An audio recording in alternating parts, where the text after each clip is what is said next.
Hello, you've reached S.J. Thomason with Christian-Apologist.com. I recently came upon a video from Justin Brierley on his unbelievable channel. He does a lot of debates with atheists. He's a Christian, and he really does a fantastic job. And no case in point right here is when he debated just recently Rationality Rules. They were at Oxford University. And Rationality Rules use some of the same debate tactics that I tend to see over and over and over from atheists. They point to several things. One, they go into the Old Testament and they'll pull out passages where they feel that there's some sense of an injustice. For example, they'll point to slavery during ancient times, and they'll claim that God must be unjust. However, the irony with that entire thing is through the lens of atheist materialism, there is no objective sense of morality. They have no objective moral standard from which they can judge any sort of passages that went on in the Old Testament or that were described in a descriptive way in the Old Testament. As Justin Brierley pointed out, the Old Testament is not meant to be prescriptive. It is descriptive. We're merely learning about activities that occurred in the Old Testament. We're not learning how to do certain things from the Old Testament because those rules, Mosaic law, no longer apply to us. We're under the new covenant. So the idea of atheists going into the Old Testament to try to claim that Christians are subject to those particular Mosaic laws, this just doesn't work. But it's a tactic that we'll see over and over again. Another tactic that Rationality Rules employed in this particular debate was he pointed to the audience and he asked them a few questions. He said things like, how many of you support gay marriage? And a few stood up and they said, yes, they support gay marriage, or no, they didn't support gay marriage. And then he said, how many of you believe that life is started at conception? And so he was talking about the abortion issue. And so some of them said they believe life starts at conception. Others must have been advocating the idea of choice in abortion. So we had two different camps in that view within the Christian community. And of course, many atheists also will point to numerous different Christian sects. They'll point to different Christian denominations, and they'll point to different views in doctrine in different Christian denominations.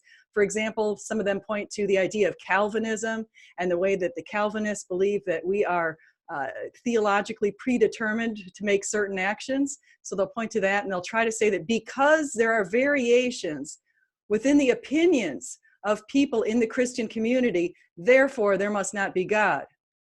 That's a non sequitur, but it's something that they use quite often. They say, why can't we all share the same opinion?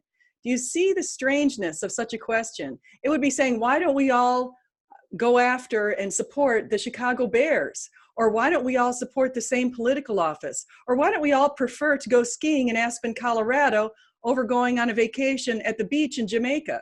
Or why don't we all prefer to wear the same color socks? Or why don't we all prefer to paint our houses the same color? Or why don't we all live in apartments instead of houses? Why don't we all live in the country instead of the city? You see where this is going? This is a crazy notion, but it's one that unfortunately we see employed.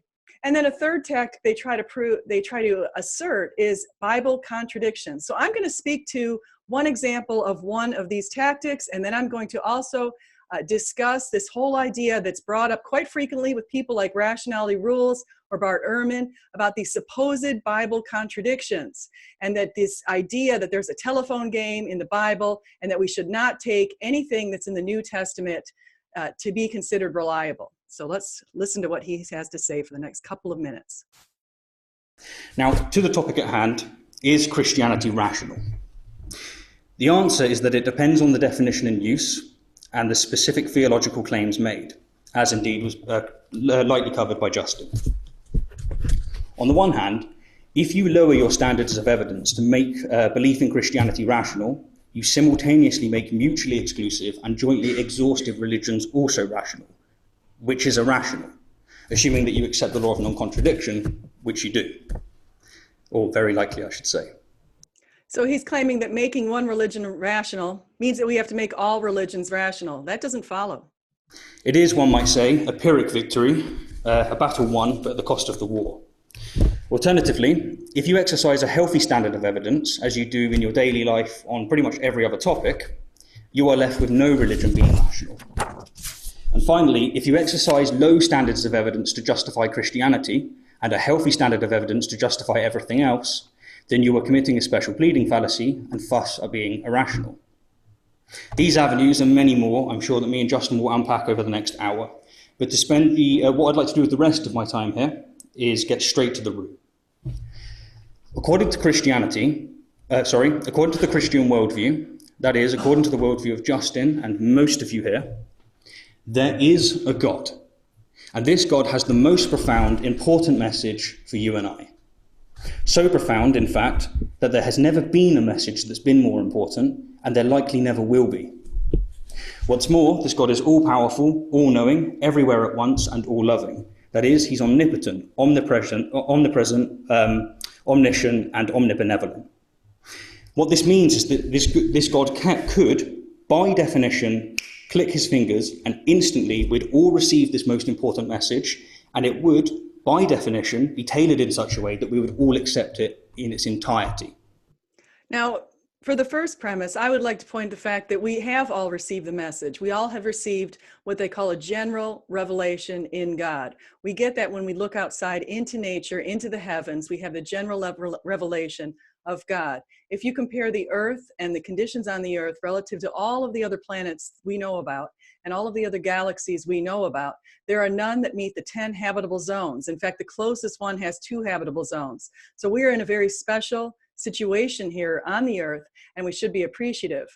Also, let's just add to that, we also have a conscience, an inner guide that tells us if we're doing what's right and what's wrong. In an atheistic worldview, this is not something that we should have. We shouldn't be guided by this inner sense of right and wrong on what to do. This conscience is so strong that sometimes we actually go against our intuitions to do what's right. For example, if we were to stand next to a pond and we saw a little baby who was crawling near the pond and we saw an alligator lurch out towards the baby, our intuitions might say that we should run away to escape the alligator. However, our conscience would direct us to the baby to save the baby at the risk of our own lives. That's the sort of thing that God has implanted within every human being on the planet. So let's go on and see what else he has to say. We would all be Christian. And better still, we would all be of the exact same sect. So he is trying to say that we should not vary our beliefs within the system. How far can he go with this? There would be no atheists, no Muslims, no Hindus, and no Buddhists, because in this case, God really would have written it on our hearts. Furthermore, we'd all share the exact same view on extremely important topics, such as abortion, gay rights, and evolution. Put simply, an all-powerful Christian God would be able to instantly convince us all of Christianity, and if it was also all-loving, it already would have done so.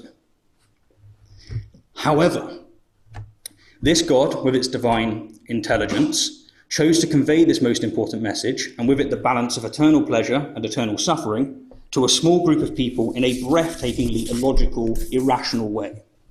And now, 2,000 years on, you and I have to rely on copies, of translations, of amendments written by anonymous authors with contradicting accounts and whose accounts have suspicious similarities with other religious myths.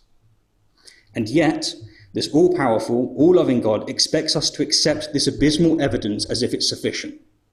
And if we don't, this God will strike down upon thee with great vengeance and furious anger. Ask yourself, with all sincerity, how is that rational? So let's point out what he's pointed out. One of the things is, if you were thinking about starting a new religion, would you go to a hostile place in the world, or would you go to a non-hostile place in the world? Jesus started Christianity in a very hostile place in the world, as you could see the way that he was treated by his people that knew him in his own hometown, and also people that didn't know him outside of his hometown who were Jewish priests. He was treated in a very poor way, but yet they persisted.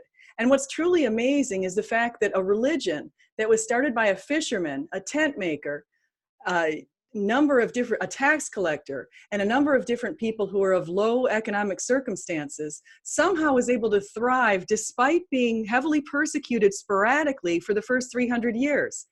It's interesting that Christianity went from just a handful of people of low, impoverished circumstances to being the most widely practiced religion in the world. It's really interesting that in the first 300 years, there was no military behind the Christian faith. There was nothing of the sort. Christians were able to survive and thrive despite persecutions and being crucified and beheaded and stoned, as many of the first apostles were, and we have that verified. And also, if you look at by the year 313, when Constantine finally legalized Christianity and gave us full protections, by that time, and there had again been a very peaceful movement, we had between 5 and 6 million adherents. Okay, about 50 years later, there were about 50 million adherents once Christians were given legal status. But prior to that, it's really amazing if you could imagine how a faith of such small beginnings could go to such a large extent, grow to such a large extent. It's truly godly. But of course, nothing's impossible with God. To address one of his other points, he pointed to the fact that the Gospels, he's trying to make claims that the New Testament is unreliable.